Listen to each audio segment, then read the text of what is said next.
Good morning, everybody, and welcome to Let's Talk Stroke. So I wanted to start out and tell you why I do these shows to bring awareness about stroke, aphasia, brain injury, and as you know, I'm a stroke survivor. And so my inspiration to do this, to bring other stroke survivors on, is to share their journey. So today I have on Stacy Kovats, and we're going to talk about her journey that she's been going through. So why don't we just go ahead and get started?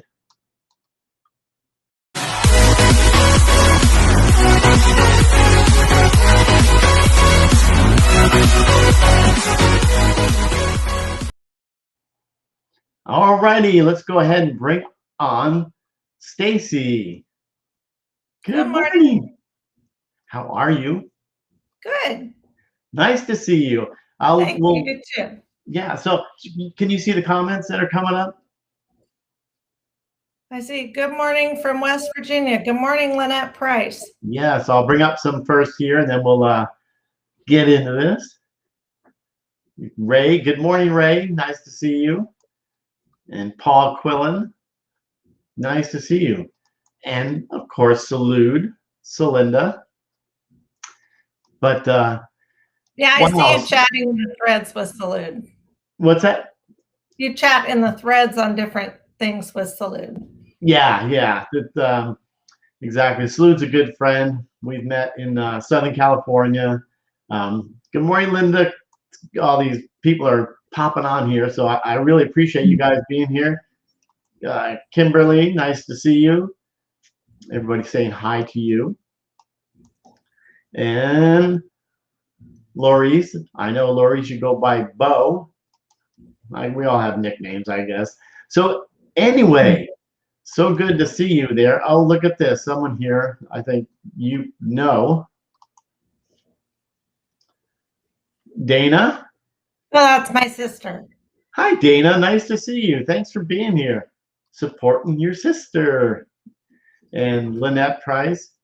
Oh, she's not saying hi to me. She's saying hi to you. Good morning, Lynette. Oh, that's awesome. And Violet, nice to see you. So it is amazing that you actually went in for an operation, right? No. You had. Oh, I had an operation in November, but that's not why I'm on the show. I had a fluke injury. Right. Tell us about that. And the short version of it is I learned after being an inpatient that I have orthostatic hypotension, which is something that causes your blood pressure to drop severely with certain motion. So right. I dropped something on the floor when I was making my toast, and I leaned down to pick it up. And when I stood up, I got a little dizzy. And then just by nature, I moved too fast. And by doing so, I lost my balance and fell and apparently hit my neck. And it dissected the carotid artery. And that little chunk went up into my brain and cut off the blood. And I didn't know. I thought, I took a tumble, maybe I pinched a nerve, I feel kind of weird, but I'm fine. I was ready to just brush it off and get to work. Right. So a few hours later, I realized that when I went to get dressed that I couldn't stand. And I thought, I better go to urgent care. Right. In my mind, emergency rooms were for people that were dying. I was not dying. Right. Who knew? So you drove yourself. Oh yeah, I'm tough, and it was not my day. Wow. No idea what was going on, and wow, that's crazy. So we'll back up just a second here. So before that, who's Stacy? You were working. What were you doing before? Playing. Anything that's fun. That was me. Right. Probably should have learned to slow down a little bit a few years prior. Right. It would have made this, learning to be a little bit easier. Right. That's crazy. So wow. So So when you had that, how old were you when you had that? It was just about 2 weeks before my 49th birthday. Wow. Okay. Wow. So did you know what a stroke was prior to? No, I used to joke with the guys at work, oh, smells like burnt toast. I must be having a stroke. Right. Irony was I burnt my toast that morning. So, no, I had no idea. And when the medics did get there, they said, "We think you're having a stroke." I still didn't know what that meant. Wow. So they said, we think you're having one. Yes. Wow. And again, you didn't know what it was. I was like, "I know I'm not." I just felt I'm fine. Wow. I was just happy I didn't smash my face.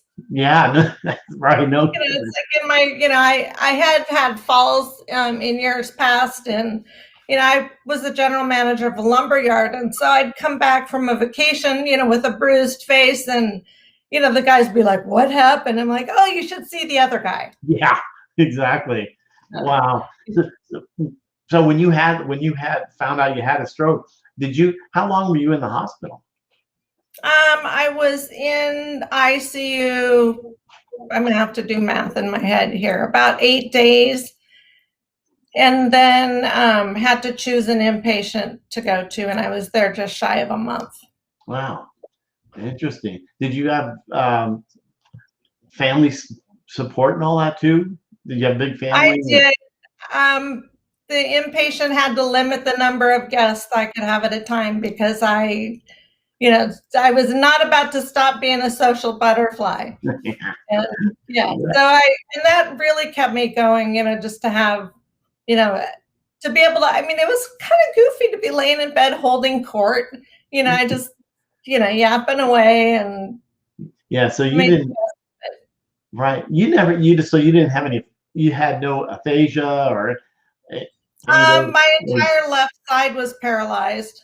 But I didn't look at myself in a mirror until I got home from the hospital. Really? Mm-hmm. Wow. Is that it was so confusing and foreign. And, there were things that, obviously I knew I couldn't move. Right. Which was surreal. I wanted out of there so fast. And because of the type of stroke that I had, they said, that I was impulsive and that was dangerous. So they had an alarm on my bed. Yeah. And I thought that was crazy. Oh, like I can just get up and run out of here. I wanted to, but that was not happening. So finally I negotiated my way out of being a flight risk. Yeah, exactly. Yeah. So and I know what you mean about the alarm on the bed. Yeah. Yeah. I realize they're trying to keep you safe. Yeah. Oh no, I understand. I remember the alarms on my bed. Not fun. Good morning, Cheryl. I don't know if you sent your this out to a bunch of people there. Michelle Renee, good morning. Yeah, so you've had quite the ordeal. And we talked this morning or a little bit ago about the meds. They just want to give you everything. Oh, they put you on every pharmaceutical that, they just check the boxes. And, I was looking for integrated therapies that didn't involve drugs. And, no, they don't want to offer massage. You have to take muscle relaxers. Yeah, exactly. And then, they put me on high cholesterol medication when I had low cholesterol. So that, fortunately, I was able to take that off of the list. Right. Good for you. So right now, are you on any other meds? I take a blood thinner every other day. I'm hyper responsive to those. So they reduced that because it was creating lethargy. Right. And it was amazing how much stronger I felt and how much faster I could walk once that changed. Wow. Good for you. So when you're I'd love this, probably the answer, because I do the same thing, or maybe you don't do it. When you're getting ready to go somewhere, do you wear an AFO, by the way? I do. You do. So when you're going, like my driveway's a little steep, not real steep, but steep enough where I have to plan ahead. There's a lot of construction, so I have to look down and make sure there's no pebbles on the ground or I'm going to trip. Do you do any of that? Oh, for sure. And then they gave me these glasses that have readers in the bottom. Right. Forget about it. So, I'm constantly up and down, and, waving my stick out in front of me. Yeah. And I have to be looking all around because as soon as I'm looking down, I don't see the tree branch. Yeah. Or Yeah. the thing that really gets me is the side mirrors on a vehicle. Right. I've had to use my cat-like reflexes in order to not fall over. Right. Exactly. Then I understood why the physical therapist had me do that exercise where she'd just come up and push me. What are you doing? Well, there was a reason for that, is to learn how to recover. Wow. So that's part of you. How was therapy? Because you spent a month, you said, in the hospital. Mm-hmm. I was really fortunate to have good physical therapists as part of the rehabilitation program. Right. And, it's University of Washington is a teaching hospital, so there were a lot of residents, and that young blood is exciting because they're fresh out of school, and they're I didn't mind being a guinea pig. Right. Yeah. No. And so they did try things, that their seniors were. Yeah. Exactly. Showing. Yeah, it's funny. This comment here from Annette says I was overprescribed. Prescribed after late onset post-stroke seizure grand mal. So do you have any seizures? Speaking of Annette there. I have not had any seizures. Wow, good for you. That's glad to hear that. So do you think, if you look back, is there other therapies that you should have done that you're not doing? I have thrown everything at this, just trying to see what sticks. I do have things that I wish that Western medicine was more inclusive of, some of the integrated or more Eastern therapies. Right. There's not. They're just not open to it. And, Yeah. we still snuck people in to work on me when I was an inpatient because it's, Yeah. I was busy reading everything I could get my hands on, and so were my people. Just, acupuncture in the first 3 months is really beneficial. Right. Exactly. I wasn't too keen on that idea, but, my partner, he was like, oh, no, we're going to keep all the nurses away and send her in. Oh, that's great. Wow. Did you go through, which I think we all did, have you gone through any depression in the beginning? Oh, big time. Really? I have a history of mental health issues, and I was a little concerned about, what is this going to be like? And it was bad. Yeah. So how did you handle that? What'd you do to overcome that? I became very logically, suicide attempts are called attempts because they don't work. And all I thought is, there's a 96% chance my attempt would fail and I would be back in the hospital. And that scared it right out of me. Wow. Of course, I didn't want to do it to the people I love, but more important, I did not want to be in the hospital. Right. Yeah, I mean, Mike Peters here from South Wales, United Kingdom says, I used to pretend to be asleep when physio came around. Yeah.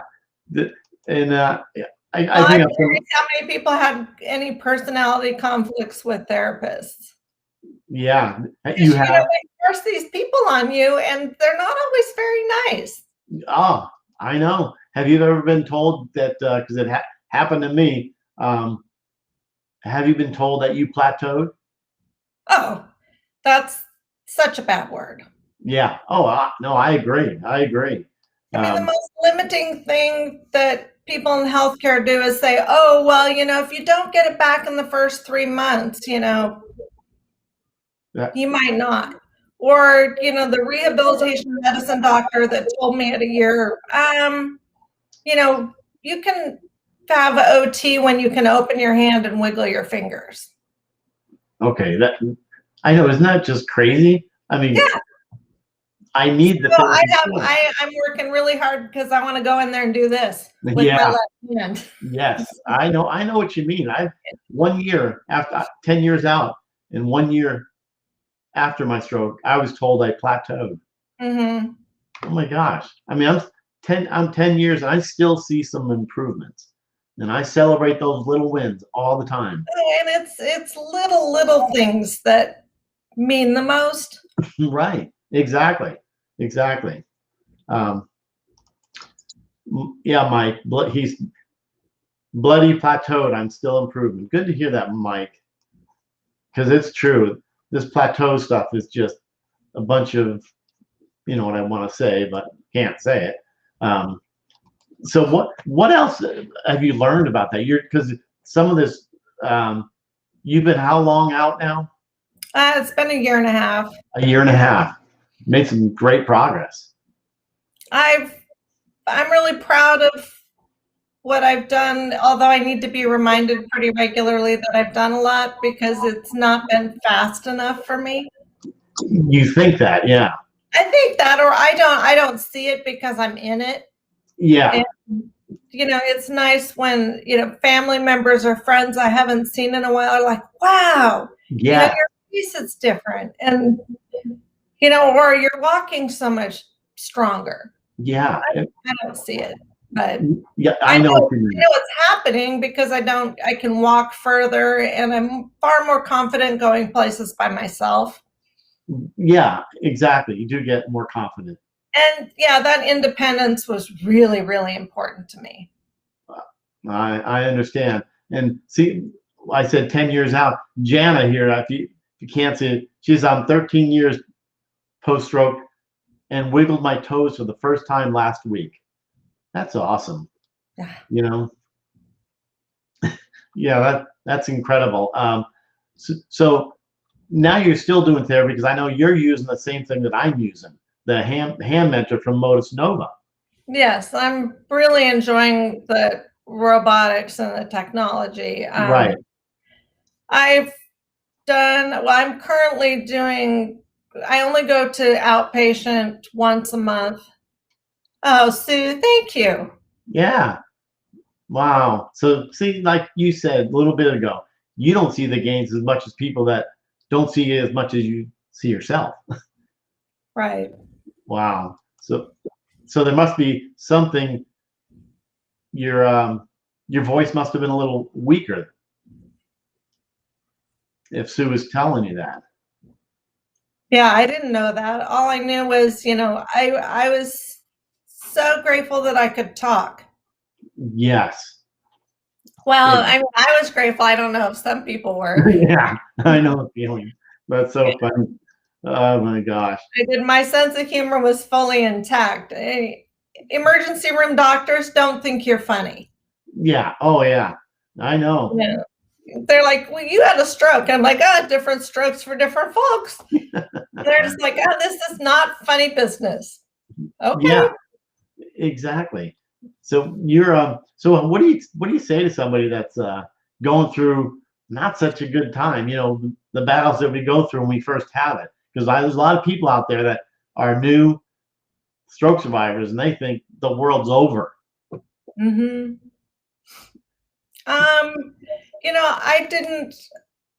I did not seek out other stroke people because I wanted to get as far away from it as possible. And it's really only been very recently that, that I looked up my medical record, figured out what it was that happened and realized that there were other people. Right. And if anything, it's been a resurgence in my enthusiasm. Yeah. More than anything else, that, wow, people are a lot further out than I am, and they're still making changes and seeing improvements regularly. Yeah, I know. But to somebody that's new, give it everything you got and try all the oddball stuff. Yeah. If just short of having somebody wave snakes over you, go see those healers. Yeah. Yeah. No, I agree. It's there's so many people that are not feeling that they're making any progress at all, and so it's tough. And it's tough. surround yourself with positive energy. Yeah, I agree. I agree. Good morning, Brooke. Yeah, I'm with you on that. It's so difficult at times. It's okay to be. I mean, we have those moments, don't we? Well, I remind myself, to always do my best, but my best is going to be different every day. Some days, I'm tired or I just don't feel it. I don't have the energy to smile, and that's okay. Yeah, exactly. Now you've got some. Nancy must be your friend out there. Hey, Nancy. You're incredible, Stacy. As brilliant and articulate and inspiring as always. So nice. So nice. It's so funny. This I love bringing all these comments up here too. That because it's inspiring to hear your story. You've come a long way from what I've learned here. But so one of the things that because you mentioned about it's okay to be have those days that you're feeling terrible, but you said you remind yourself of something. That my best is different every day. Right. But you can, yeah. Thank you for sharing your story, Stacy. Yeah, you've got some. You really got a lot here. Sonia, that right there. Stacy is incredible. You got a lot of fans out here. So what? It's really been helpful to have a fan club. It really is. We need to have those people around us. I mean, I don't know what I would have done without my family or even friends, because I've lost. I don't know if you've lost friends or any of that. I've definitely withdrawn. Yeah. And there's people that I just don't have the energy for. Yeah. I agree. But it brings out the best in some, and it brings out the very self-centeredness of others. Yeah, I agree. Megan saying we're so proud of you.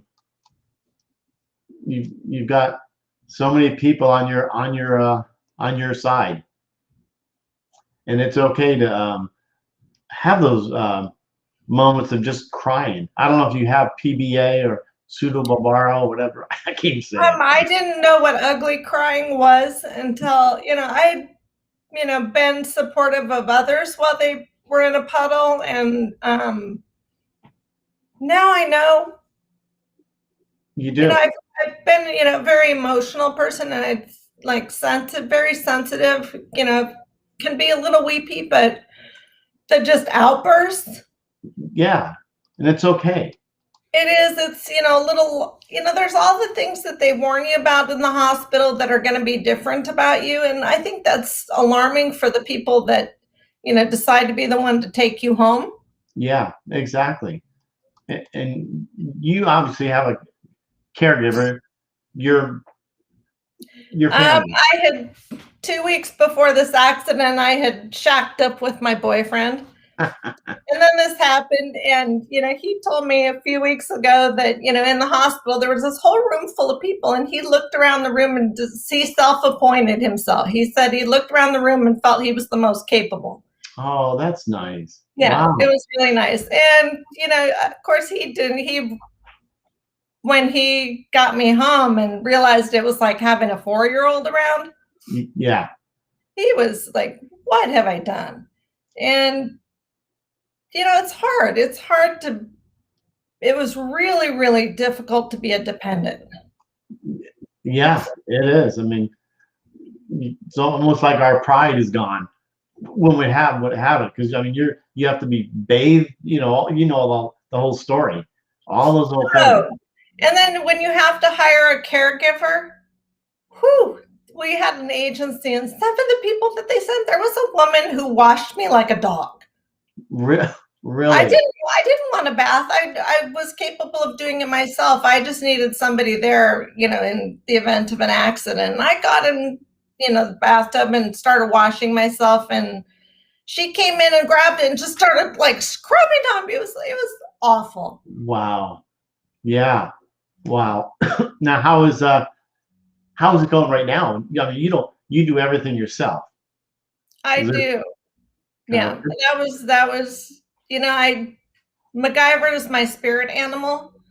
Oh yeah.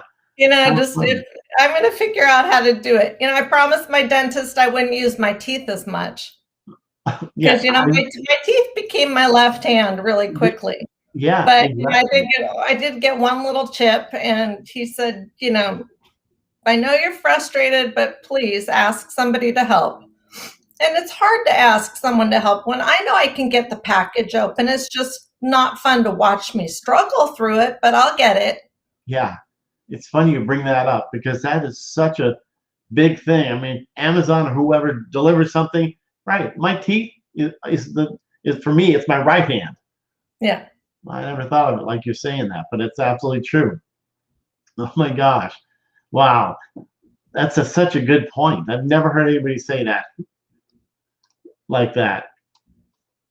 Well, you figure out how to get it done. Yeah. That's, I think attitude is, why I'm here. Very true. Very true. A little tenacious. Yes, you have to be. Positive mental attitude. It's funny, Mark Garman, nice to see you here. You love that, Stacy. MacGyver is your spirit animal. We always find a way. Prior to this, my spirit animal is Bill Murray. Really? Yeah. I mean, that's definitely inspiring for how that human approaches life. Yeah, exactly. Exactly. So how do you do it now? I mean, with COVID, is there anything different? Do you go to therapy or? I did miss. I really missed going to the gym. Yeah. During COVID, and I felt regression, which was really just hard. To have made gains and then feel like I was sliding backwards was so discouraging. And I don't know about anybody else, but this business of like doing exercises at home, I don't have the self-discipline for that. Yeah. And somehow I thought through this experience I would learn how to do all of that daily practice stuff that 50 years I hadn't figured out. Right. But fortunately the gym is back open again, and in my life COVID was kind of a blessing, having a pandemic where you couldn't go places and couldn't be around other people. It made it a little bit easier, because I kind of needed to be isolated to a certain extent. Yeah.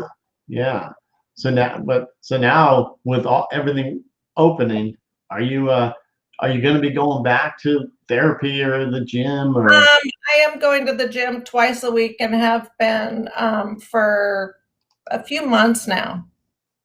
Wow, good for you. Wow. Yeah. And I did a kind of interesting therapy early on called the Feldenkrais Method. And what is that? It's a type of exercise therapy that it's like neuromuscular re-education. It helps you connect your brain to how your body moves, and being very aware of your skeleton, and that when you like roll over in bed, what part of your body or what bones are you using to move those muscles? Yeah. And that was really helpful for me. Yeah, neuroplasticity. Yeah. I mean, you're rewiring your brain. Now, have you done any mirror therapy? They tried mirror therapy on me when I was an inpatient, and mirror therapy is highly effective if you can move. Yeah. But put a hand that you're an arm that you're not able to move in front of a mirror. And, For and to you. have a therapist sit there, just look at it and move it. And that was my personality conflict person. And that's okay. Yeah. So, wow. So, It was just not aware of, that there's capacities and yeah. oh, good. Salute knows what Feldenkrais is. Yeah. Nice. Good job, Salute. Trying to make everybody else look bad. We don't know. No, but that's good. I'm glad that it sounds like things are good for you as far as your recovery is doing a lot better. But I know what you're saying is we want it to happen quicker, but Hmm. you can't see it as much as your friends that haven't seen you in a while, or whoever, your therapist, I guess. Yeah. Wow. So And, to look at it, it's today and not keep looking at, future tripping is really hard. yeah. Now, have you had any falls? I did. I went a year without a fall, and the only falls that I have had were after I had to go in for a brain surgery. Really? One nice thing that occurred when I did have the stroke is that they discovered that I had a large aneurysm behind my left eye. And so this past November, I went in and they were able to do a pipeline embolism and reduce the aneurysm. So it's not a ticking time bomb anymore. Yeah. But if you Wow. spend days in ICU, I got out and I couldn't walk.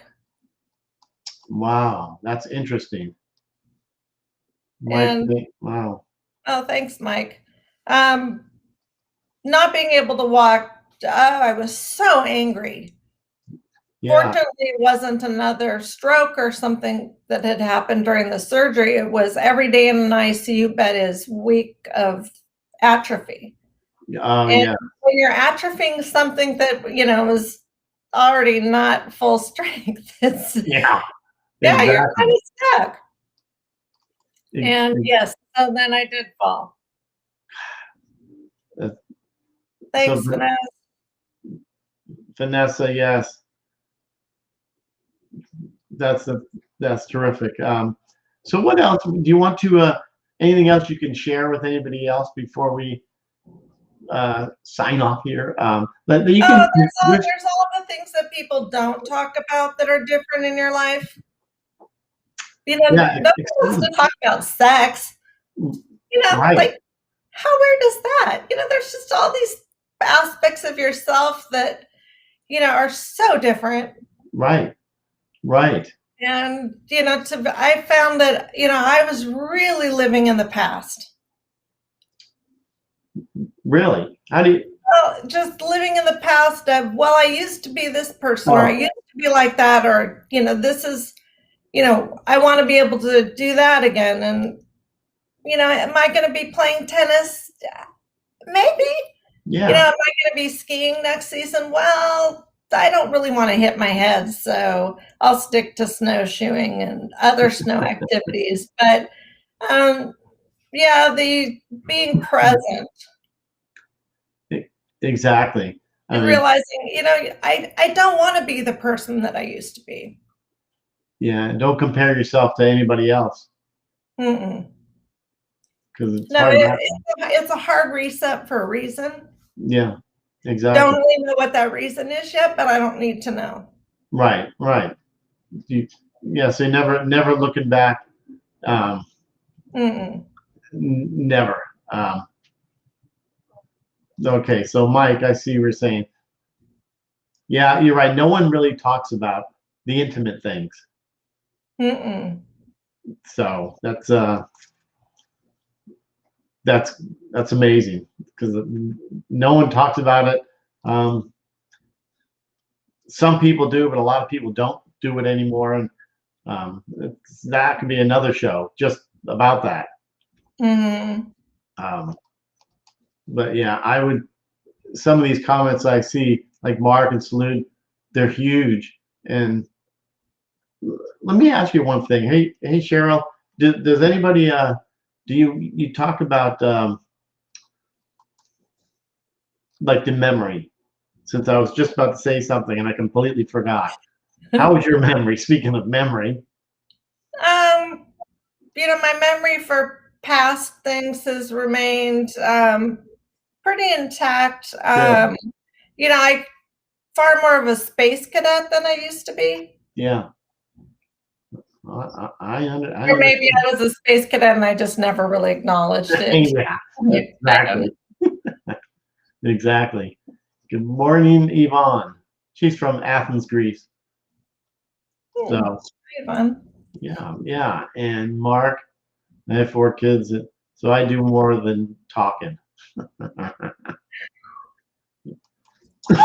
Yeah, that's absolutely incredible. I'm glad you're able to join me this morning. And thanks for suggesting it. It is good to finally go, yeah, I had a stroke. I don't tell people I had a stroke. I say I had a neck injury and it caused. Yeah, but this. I saw one post somewhere on yours said something about your smile. Oh, yeah, my smile, because it took a long time for my smile to come back, because it was always kind of, down on one side. Yeah, I saw you say that and I didn't notice anything. Yeah, and it's like, wow, okay. It was the first time I'd seen a picture that I didn't look lopsided. Right. Interesting. Yeah, I never noticed that when talking to you. Well, and then, they suggest in the hospital, they're like, well, just sit and smile at yourself in the mirror, which that actually was sage advice. I probably should have done that a little bit more. Wow, interesting. But my sister told me as a kid that if you stare at yourself in the mirror, it'll turn into the devil. Your sister said that? Yeah. Oh my gosh. Yeah, that's crazy. Well, that's terrific. I'm glad you're able to share your story and share your journey. And yeah, thanks for doing that out of me, Jerry. Oh, but a lot of people don't want to do that. They don't want to share their story because they think their story is boring, or they think they don't want to tell anybody about it. But it's a lot of good to kind of get that off your chest. Well, and it's I've considered myself a healthy person, and to me, this says, oh, you're unhealthy. Really, because because maybe that's a stigma in my mind. Yeah, because did you ever feel like I did? You had a stroke, and you're the only one that had the stroke. Did you think? Because that's how I thought. I can't believe I have 49 and I had a stroke. I thought I was the youngest one that ever had one, but I didn't know that one. I didn't know what a stroke was, and when I did start to learn about it, mine was so different, because it was an injury. It wasn't, caused by the things, that they say were the cause of stroke. Right, but they still pile up the meds for you. Yeah, they still do all that stuff. Yeah. And, there's definitely an invitation to eat better, live better, not play so hard. Yeah, I'm with you on that. I agree. So let's see. You've got so much. You had a guest on, it was a Natalie Comstock who said, that it's not your fault. Yes, exactly. That stuck with me too, and it's okay to get it out. So feel free. I mean, we're all going through this process, so don't worry about anything. And just like, even you've got a great story, and why not just show your emotions? Thank you, Ray. It's an amazing story. But again, you're a blessing, and appreciate it very much. But yeah, anything else before we go? And that's heartfelt, and I really appreciate you doing that to show your emotions. So, anything else? Because I think we're about to end the show, and it was a great journey that you shared with us, and just I appreciate it. Thanks, Jerry. You're welcome. Yeah, I'm just bringing out a comment before we go. Yes, we do have those, and I'm the worst. I can tell you, I'm the worst at like a McDonald's commercial or anything like that. I'm bawling. Right. I bawl at the dumbest things, but it's okay. So I know the comments are still coming up, and but I will end after this one here. And Stacy, thank you so much. I really do appreciate it. Thanks, Jerry. And We'll thanks, see. everybody, and thank you, fan club. That's right. You've got the great fan club, obviously. I could see. So good stuff. All right, Stacy, we'll talk to you again. And Okay.